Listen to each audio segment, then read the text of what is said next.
When many people think of sport in Portsmouth, they tend to think of football and going to Fareham Park.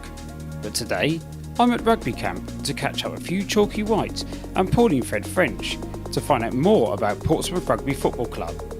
I'll be discovering how popular the sport is in the city and just how big it could be in Pompey.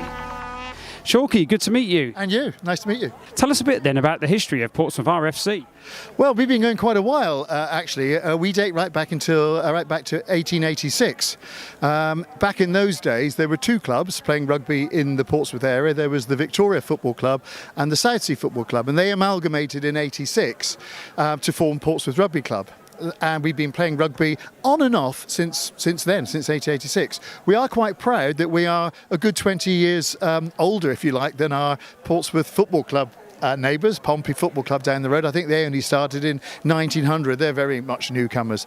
But we've been playing rugby since 1886. We have had some gaps in between when we, for the wars, would you believe, the Boer War, we stopped playing rugby. We stopped playing for the First World War and a little bit as well in the Second World War. And then after the Second World War, we reformed the rugby club and we were known as Portsmouth Casuals. And the letter C for Casuals is still, if you can see, the logo is still in the logo of our shirts.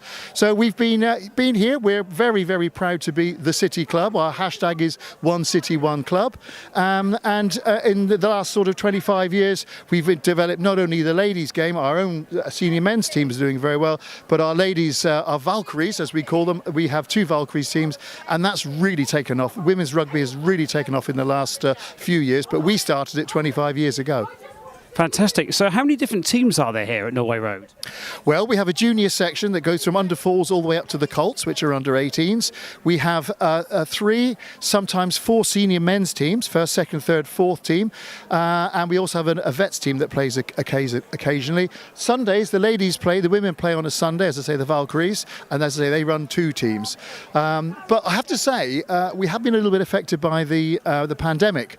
We used to regularly run 5 senior men's teams, but the pandemic, not just us with rugby, but with all sports, I think the pandemic led to a lot of people going away from sport, and we've obviously noticed it in ours, rugby, and then not drifting back in the numbers that we would have hoped. Hopefully that will be resolved going forward, but at the moment, this season, we're running 3 teams. Well, for many kids growing up in Portsmouth, being such a footballing city, it's often been the dream for them to go and play for Pompey. But has rugby become bigger in the city now since it became professional in the 90s? Yes, certainly more so. We do have 350 kids here every Sunday morning, and that number is growing. We are looking to recruit more girls because we have really seen a huge rise in women's rugby, not just in the country, but certainly here in Portsmouth over the last sort of a few years. I think part of it is down to probably our most famous daughter, if you like, of the rugby club, Vicky Cornborough. She actually plays for England, and she played in the World Cup final only at the tail end of last year. So there are a lot of kids here, 350 on a Sunday, and we run teams from under 4s all the way up to Colts, which are under 18s. Hi Pauline, pleased to meet you. Hello, pleased to meet you too. Well, Pauline, tell us a bit then about the Valkyries. I understand it's been 25 years ago since they were formed. It was started back in 1998. It was started by Taff Keir and his friend Roy Harris. They spoke to the university at the time, got their women here, and a few more women from the local area, including Taff's own children. He's got his daughter involved and his wife at the time. And we've just kept going from there, and every so often just keep building and building, and we're now at 2 teams. And what divisions do they both play in? The first team are currently in National Challenge 2, and the 2s are in National Challenge 3 South East South. Fantastic. So the impact is certainly beginning to grow here for the Valkyries. Yes, definitely. What's the hopes in the next sort of couple of seasons regarding the Valkyries? For the first team to keep maintaining their position in that National Challenge 2 league and to stay there and keep pushing upwards. Things always take 3-4 years. The 2s to maintain, they're currently top of their league, but there's a couple of other teams within it who've already got games in hand. So they may not hold on to that place, but next season really push and then push for their promotion as well. And what age do the girls start off here at? For seniors, they start from the age of 18. They can play a little younger, but they can't play in front row. But we do also have minis that start from under 6s, so any age under 6, and they will play all the way up till under 11s. And then when they become under 12, so basically first year of senior school, so year 7s, they will then join into the girls' squads on their own as under 13s, under 15s and under 18s. That's fantastic. Pauline, thanks very much for your time. You're welcome. Well, the men's 15, I believe, play at the Counties 1 Hampshire level, which is the 7th tier in English Rugby Union. What gates do you tend to average here? Well, it really depends on who we're playing. Obviously, one thing about the new leagues that have come in since the pandemic is that they've all been restructured so that there isn't so much travelling. Beforehand, we were travelling to the other side of London.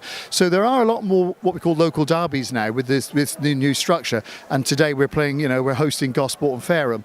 So for a local derby with a lot of history that Gosport and Fareham have with Portsmouth, yeah, we will probably have a couple of hundred people here, not just Portsmouth obviously, but Gosport spectators. And our other big neighbours, Havant, are up the road. They're quite close to us. They will always draw a big crowd. And then the other smaller Portsmouth clubs, there's the United Services Portsmouth, which is the Navy team based down the road, down towards Gunwharf. And then there's Southsea Nomads, another small rugby club based over at the St John's playing fields at Farlington.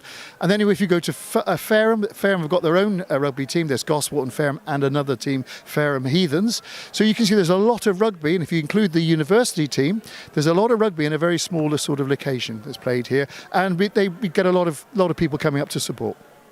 Well, a lot of rugby indeed in the area, which leads me nicely on to the final question today. Since we said about rugby becoming professional in the 90s, we've seen clubs such as Newcastle Falcons and Exeter Chiefs climb the rugby pyramid, with them both actually becoming the champions of the Premiership Rugby. With Portsmouth having such a great catchment area to draw on, could you envisage one day there being anything similar here in this part of the South Coast? Possibly. There could be. Rugby is popular, but it's not such a hotbed of rugby as perhaps other areas of the country. Exeter are the one team from the southwest. And when I say southwest, I'm talking about Devon, all the way west down through Cornwall. They have a huge catchment area there. And then when you look at the rest of the Premiership teams, there are the western teams, south teams like Bristol and Gloucester.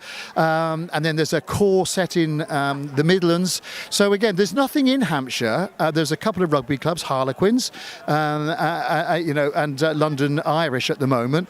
But there's nothing in Hampshire. Whether there will be that draw, whether Hampshire is going to be a hotbed of rugby, a seasoned hotbed of rugby like the West Country was, or is still rather, and these other areas, remains to be seen. But there's definitely. I think every club is looking for sort of a rich patron to come along and sponsor them, which most of the other clubs have.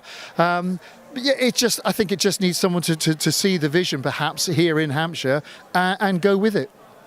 That's fantastic.